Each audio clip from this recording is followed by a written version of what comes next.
That torture then. Cool. I've been raising my Well, you've been raising it instead of raising. There you go. Wow. Now hang on. I would still consider that. Torture. No, I wouldn't consider that torture because it's not hurting them. Okay, that's cool. We'll get to that, Ramon. Torture can be emotional, physical, mental. We used it as when we had Panama. Sure. We did it down there. How about spiritual? Can torture be spiritual? Yes. Sure. I was gonna say like waterboarding, like it doesn't physically hurt, but like it's supposed to run crazy. That's scary. It gives you the feeling of drowning. Okay, so we've gotten some of it out on the table then. Has anyone been added to the equation for pro-torture? Has anyone been removed from the table yet, pro-torture? Okay, cool. I feel like I just want to hear both sides. I gotta hear both sides before I take one. Say again? I gotta hear both sides before I take one. Yeah, you do need to hear both sides. And look, you know, we always get into this problem in philosophy. There's two sides. No, there isn't. There's many, many sides, and usually people get shoved into two corners. There's more than two sides. So we'll talk about one that's right in the middle. His name is Alan Dershowitz. Very interesting argument that he makes. So that is kind of the way to set it up. I'm going to give you the overview, and then we'll go into his notes in detail, since this is nuts and bolts for your quiz. This is about half your quiz. Alan Dershowitz asks this question: should the ticking time bomb terrorist be tortured? Here's the case. A terrorist is in custody and knows the location of a bomb that will kill thousands of innocent people if it's not defused. Let's also include biological and chemical warfare. I talked about in class weaponized weapons. They're in little aerosol cans. Within 2 minutes, you're dropping dead, and nobody knows why. Can't smell it, taste it, sightless, and people are just dropping dead all over the place.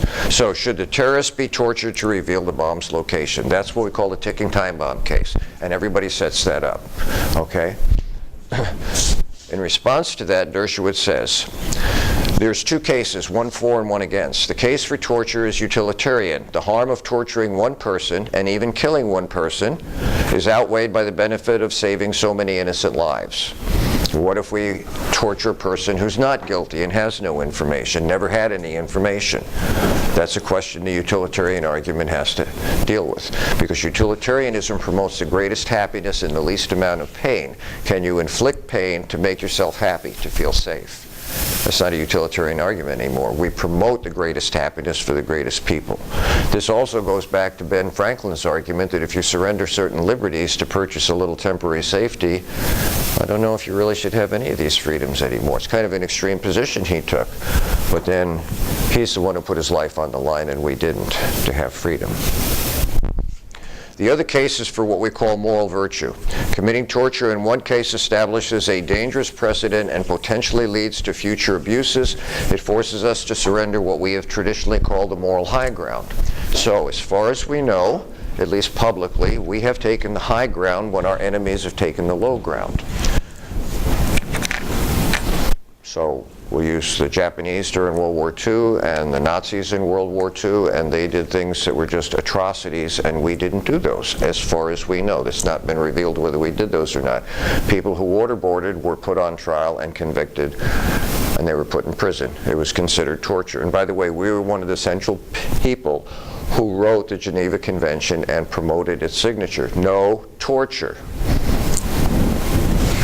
For a reason. It was called the moral high ground. There may be limitations to the moral high ground. You have to accept that, just like there are limitations to utilitarianism. If we kill an innocent person that we think is guilty and can tell us where the bomb is and have no idea that there is a bomb, it's hard to justify the greatest happiness for the greatest number when you have an innocent person you've terminated. It goes back to the capital punishment argument. But the moral high ground, when you could save 100,000 lives. So we have our discussion. Everybody understand that? So he's presenting a valid balance between the two.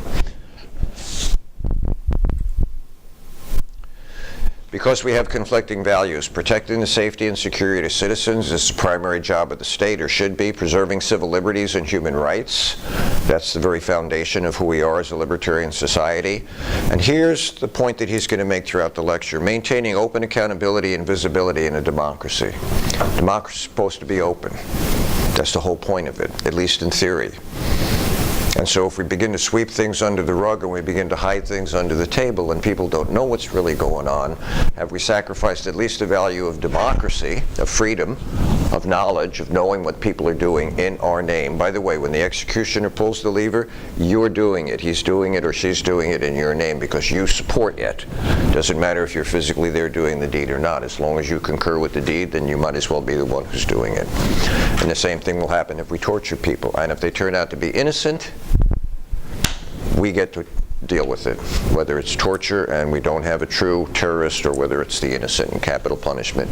We all have to deal with it. We can't just say, well, that's not my problem. It is.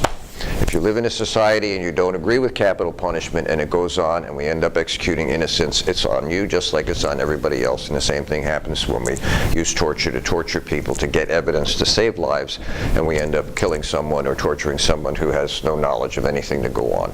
It's on all of us at the same time.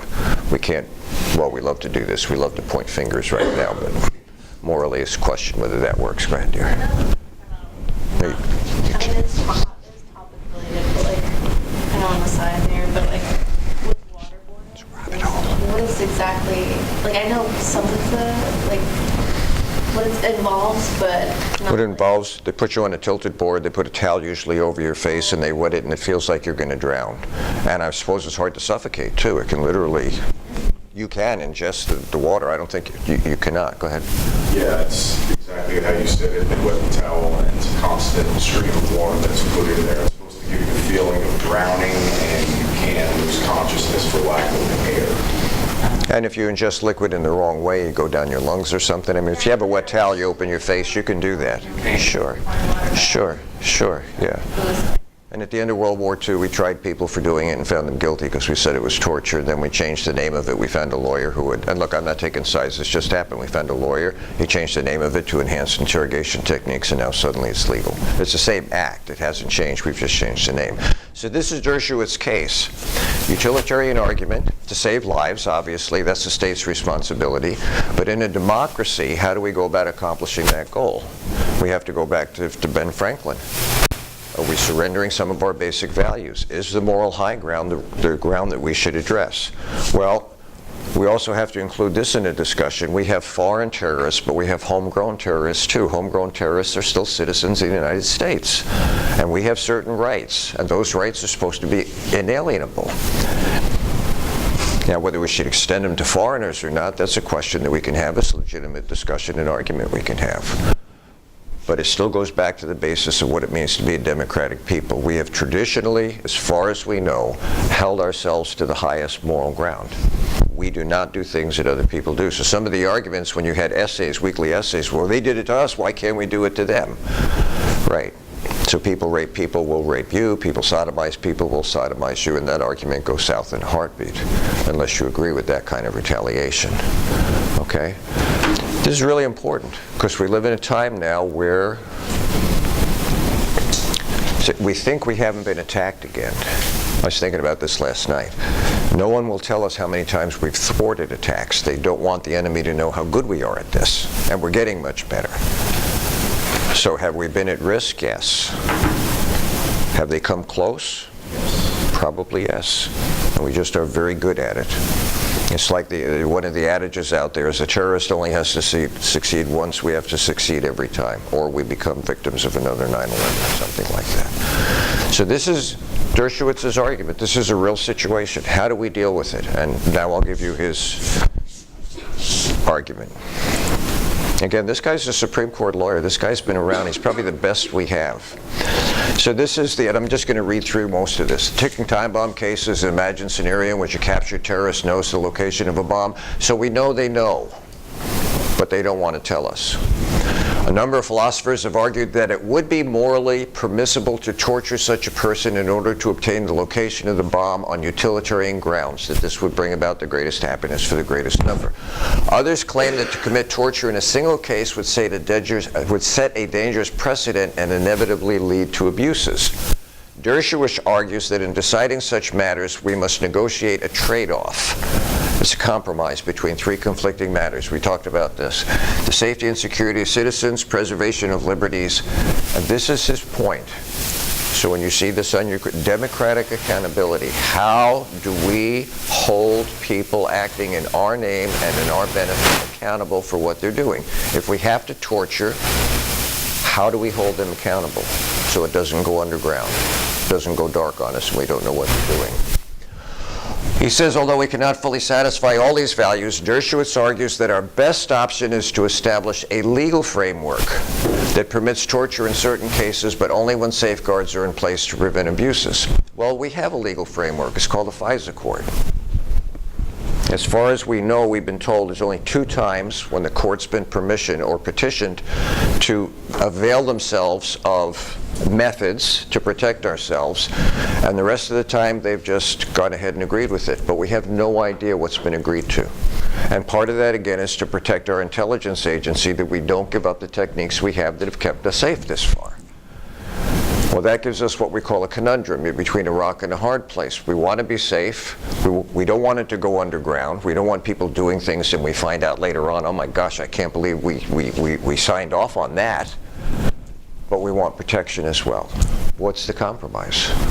Is he right? Should a legal framework be set up that's open rather than closed? Right now it's closed. Any of you know the FISA Accord? I mean, have you done any? Most of us, it's so dark we don't know it. And I'm not saying there's anything wrong with that. I'm just saying it's so dark we don't know about it. We're not sure how it operates. We're told kind of some of the details. We don't know who's on the court. I don't know that. I'm not in the dark enough to know. So Dershowitz's whole argument is going to say, yeah, we need to be able to torture people in order to save lives, but it needs to be done in a certain way that preserves democratic accountability. It has to be out of the dark. Now, how out of the dark? Well, we'll get a chance to discuss that as we go through his argument. Go ahead. Is there an argument against physical torture, but with or mental torture? Torture's torture. He believes it should be gradated, and most people I know in the field that do this, they do that in a gradated way. If you can get something without hurting someone, you get what you're looking for. If you have to add conditions of constriction, then maybe you need to go up that scale. And he'll present that argument. He's got a really, really interesting argument. Again, it's a legal argument. He's a legal mind.